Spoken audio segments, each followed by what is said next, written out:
ബി.ജെ.പിയുടെ സ്ഥാനാർത്ഥി പട്ടിക പ്രഖ്യാപിച്ചു കഴിഞ്ഞു. എനിക്കിപ്പോൾ ഉള്ളത് ഷോൺ ജോർജ് ആണ്. ഇന്നിപ്പോൾ പ്രഖ്യാപിക്കുന്നു, ഇന്ന് പ്രവർത്തനം തുടങ്ങുന്നു എന്നൊന്നും ഞാൻ പറയുന്നില്ല. കഴിഞ്ഞ കുറേ കാലങ്ങളായി വീടുകൾ കയറി ഇറങ്ങി നടക്കാണ് ഷോൺ ജോർജ് എന്നുള്ളതാണ് വിവരം. എന്താണ് ഇപ്പോൾ കിട്ടുന്ന ഒരു കോൺഫിഡൻസ്? എനിക്ക് തുടക്കം മുതൽ ഇന്ന് വരെയും കോൺഫിഡൻസിൻ്റെ കാര്യത്തിൽ പ്രത്യേകിച്ച് വ്യത്യാസമൊന്നുമില്ല.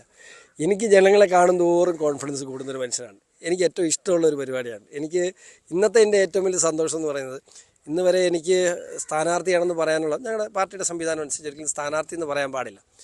അപ്പോൾ പാർട്ടിയുടെ പ്രഖ്യാപനം വരാതെ ഒരിക്കലും പറയാൻ പാടില്ല. ഇന്ന് മുതൽ എനിക്ക് എല്ലാവരോടും വോട്ട് ചോദിക്കാനുള്ളൊരു വലിയ സ്വാതന്ത്ര്യം കിട്ടി. അപ്പോൾ അതുകൊണ്ട് ഞാൻ കുറച്ചുകൂടെ ഫ്രീ ആയി. മറ്റേതിങ്ങനെ സ്ഥാനാർത്ഥിയാകാൻ സാധ്യതയുണ്ടെന്നൊക്കെ പറഞ്ഞുകൊണ്ടിരുന്നത് ഇനി എനിക്ക് അങ്ങനെ അല്ലല്ലോ. അപ്പോൾ ജനാധിപത്യത്തിൻ്റെ ഈ ഉത്സവം അങ്ങ് ആഘോഷിക്കുക എന്നുള്ളതാണ് എൻ്റെ നിലപാട്. ഈ പാല ബി.ജെ.പിയുടെ ചിത്രത്തിൽ കാര്യമായിട്ടുണ്ടായിരുന്നൊരു മണ്ഡലമല്ല. പക്ഷേ ഷോൺ ജോർജിന് സ്വാധീനമുള്ള കുറച്ചുകൂടെ വലിയ സ്ഥലമാണ് പൂഞ്ഞാർ. പക്ഷെ അത് വിട്ട് പാല എന്നത് തിരഞ്ഞെടുക്കാൻ അതെന്താണ് കോൺഫിഡൻസ്? വീണ്ടും വീണ്ടും ചോദിക്കണം, പലതവണ ചോദിച്ചതാണ്. എന്താണത്? ഈ പിടിച്ചടക്കിയവരുടെ പേരല്ലേ ചരിത്രം രേഖപ്പെടുത്തിയിട്ടുള്ളൂ. അതുകൊണ്ടാണ് അത്. നമുക്ക് ജീവിതത്തിന് ചില ലക്ഷ്യങ്ങളുണ്ടല്ലോ. അപ്പോൾ അതുപോലെ പാല എന്ന് പറയുന്നത് ബി.ജെ.പിയെ സംബന്ധിച്ചിടത്തോളം മുമ്പേ പറഞ്ഞ പോലെ തന്നെ നമ്മുടെ എ ക്ലാസ് മണ്ഡലമൊന്നും അല്ലായിരുന്നൊരു പ്രദേശമാണ്. പക്ഷേ ബി.ജെ.പിയുടെ എ ക്ലാസ് മണ്ഡലമെന്ന് മാത്രമല്ല, ബി.ജെ.പി ഒന്നാമതായി ജയിച്ചു വരുമെന്ന് പറയുന്ന മണ്ഡലങ്ങളിൽ ഒന്നിന്ന് പാലയാണ്. അപ്പോൾ ആ ഒരു വലിയ കോൺഫിഡൻസ് നമുക്ക് കിട്ടിയത് പാലായിലെ ജനങ്ങളിൽ നിന്ന് തന്നെയാണ്. ഇവിടുത്തെ സാധാരണക്കാരും പാവപ്പെട്ടവരും തൊഴിലാളികളും ഇവിടുത്തെ കർഷക സമൂഹം എല്ലാവരുമായിട്ട് ഞങ്ങൾ ഈ ദിവസം, ഞാൻ പറഞ്ഞില്ലേ, ഓൾമോസ്റ്റ് ഒരു 3 മാസമായിട്ട് പാലായിലുണ്ട്. മാത്രമല്ല, ഇതിനുള്ള തയ്യാറെടുപ്പ് പാർട്ടി വളരെ നേരത്തെ തന്നെ ആരംഭിച്ചാണ്. ആ ഒരു ജോലി ഞങ്ങളുടെ ഓരോ പാർട്ടി കാര്യകർത്താക്കളും ഏറ്റവും ആത്മാർത്ഥമായി എന്നോടൊപ്പം നിന്ന് ഇവിടെ ചെയ്തിട്ടുണ്ട്. അതിൻ്റെ ഫലം തീർച്ചയായിട്ടും ഉണ്ടാവും. ഈ ക്രൈസ്തവ വോട്ടുകൾ കുറച്ചൊക്കെ ബി.ജെ.പി കിട്ടുമായിരിക്കും. പക്ഷെ അങ്ങനെ കിട്ടിയാൽ പോരല്ലോ.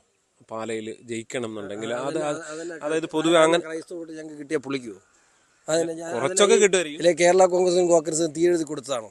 തീരെഴുതി കൊടുത്ത് ഞങ്ങൾ മടുത്തു. അതുകൊണ്ട് തന്നെയാണ് ആ ഉറച്ച തീരുമാനത്തിനാണ് ഞങ്ങളൊക്കെ ബി.ജെ.പിയുടെ ഭാഗമായത്.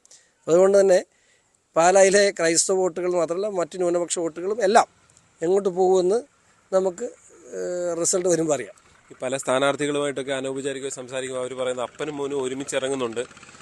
അപ്പുറത്ത് ഈ കാഞ്ഞിരപ്പള്ളിയിൽ ഒരു ക്രൈസ്തവ സ്ഥാനാർത്ഥി വരുന്നു. അപ്പോൾ അതുകൊണ്ട് ഹിന്ദു വോട്ടുകളിൽ ചോർച്ചയുണ്ടാകും, അതാണ് ബി.ജെ.പിക്ക് തിരിച്ചടി ഉണ്ടാകാൻ പോകുന്നതെന്ന് പലരും പറയുന്നുണ്ട്. അതെനിക്ക് മനസ്സിലായില്ല. അവിടെ ജോർജ് കുര്യൻ ഈ 46 വർഷമായി ഈ പാർട്ടിയുടെ മുതിർന്ന നേതാവാണ്. പി.സി. ജോർജ് 7 പ്രാവശ്യം എം.എൽ.എ ആയ മനുഷ്യനാണ്. ഷോൺ ജോർജ് ബി.ജെ.പിയുടെ സംസ്ഥാന വൈസ് പ്രസിഡന്റാണ്. ഇതിനെന്തിനാ ജാതിപരമായിട്ട് വർഗീയപരമായിട്ട് തിരിക്കുന്നത്? കടുത്തുരുത്തി സ്ഥാനാർത്ഥി വന്നിട്ടില്ലല്ലോ, കോട്ടയത്ത് സ്ഥാനാർത്ഥി വന്നിട്ടില്ലല്ലോ, പുതുപ്പള്ളി സ്ഥാനാർത്ഥി വന്നിട്ടില്ലല്ലോ. ഇവിടെയൊക്കെ സ്ഥാനാർത്ഥിമാർ വരുമ്പോൾ ബി.ജെ.പിയുടെ 140 സ്ഥാനാർത്ഥിമാർ ലിസ്റ്റ് എടുത്ത് പരിശോധിക്കുക. എന്നിട്ട് അതിനകത്ത് പ്രാതിനിധ്യം എല്ലാ വിഭാഗങ്ങൾക്കും, അത് ക്രൈസ്തവരെന്നില്ല, ഹൈന്ദവരെന്നില്ല, ധീവരെന്നില്ല, നായരെന്നില്ല, ഈഴവരെന്നില്ല, എല്ലാ വിഭാഗങ്ങൾക്കും സബ്കാ സാത്ത് സബ്കാ വികാസ്. പാർട്ടിയുടെ പോളിസി അതാണ്. അതുകൊണ്ട് അങ്ങനെയൊന്നും പറഞ്ഞ് ഞങ്ങളെ പേടിപ്പിക്കാൻ നോക്കണ്ട. ഞങ്ങളുടെ പാർട്ടിയിൽ എല്ലാ സമുദായങ്ങൾക്കും എല്ലാ വിഭാഗങ്ങൾക്കും പ്രാതിനിധ്യം ഉണ്ടാവും. അപ്പനും മകനും ഒരുമിച്ചിറങ്ങുന്നതിനെ കുറിച്ച് കൂടി.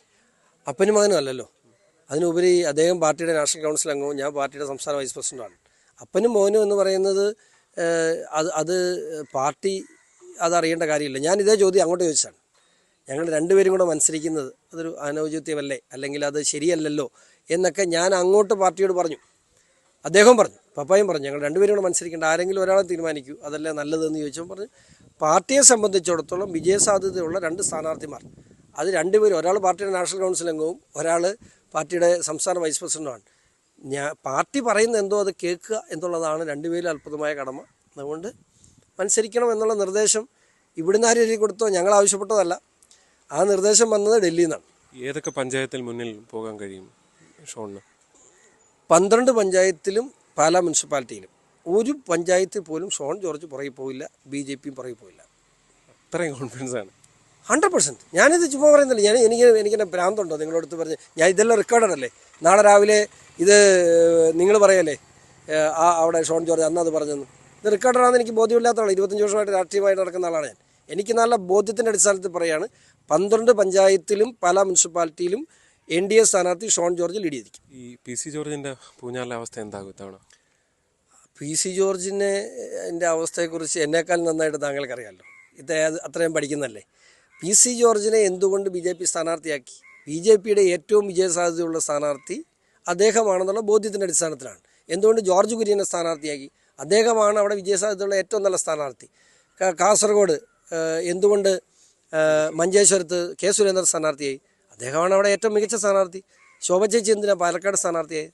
ശോഭ ചേച്ചിയാണ് അവിടുത്തെ മികച്ച സ്ഥാനാർത്ഥി. തൃശ്ശൂർ പത്മേച്ചി എന്തുകൊണ്ടാണ് സ്ഥാനാർത്ഥിയായത്? പത്മേച്ചിയാണ് അവിടുത്തെ ഏറ്റവും മികച്ച സ്ഥാനാർത്ഥി. അങ്ങനെ ഓരോ സീറ്റിലും അപ്പോൾ ഒരു കുടുംബത്തിൽ 2 MLA-മാരുണ്ടാകും, അപ്പനും മകനും MLA-മാരായി നിയമസഭയിൽ ഉണ്ടാകുമെന്നതാണ് കോൺഫിഡൻസ്. ഇതിനു മുമ്പും ചരിത്രം ഉണ്ടായിരുന്നല്ലോ. ആർ ബാലകൃഷ്ണ പിള്ളയും ഗണേഷ് കുമാർ ഒരുമിച്ച് മത്സരിക്കുകയും MLA-മാരായും ചെയ്തല്ലോ.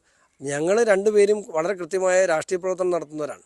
അതുകൊണ്ട് രണ്ടുപേര് MLA ആകുന്നതിനകത്ത് തെറ്റുണ്ടോ എന്ന് എനിക്കറിയില്ല. ജനം തീരുമാനിക്കേണ്ട കാര്യമല്ലേ. ഞങ്ങളെ രണ്ടുപേരെയും ഒരു തുറന്ന പുസ്തകം പോലെ ഇവിടുത്തെ ജനങ്ങൾക്ക് പരിചയമുള്ള ആളുകളാണ് രണ്ടുപേരും.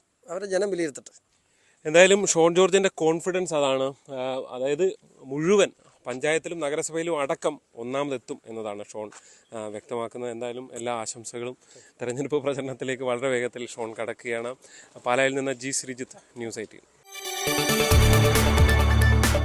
കൂടുതൽ വാർത്തകൾക്ക് news 18 Keralam YouTube channel subscribe ചെയ്യുക.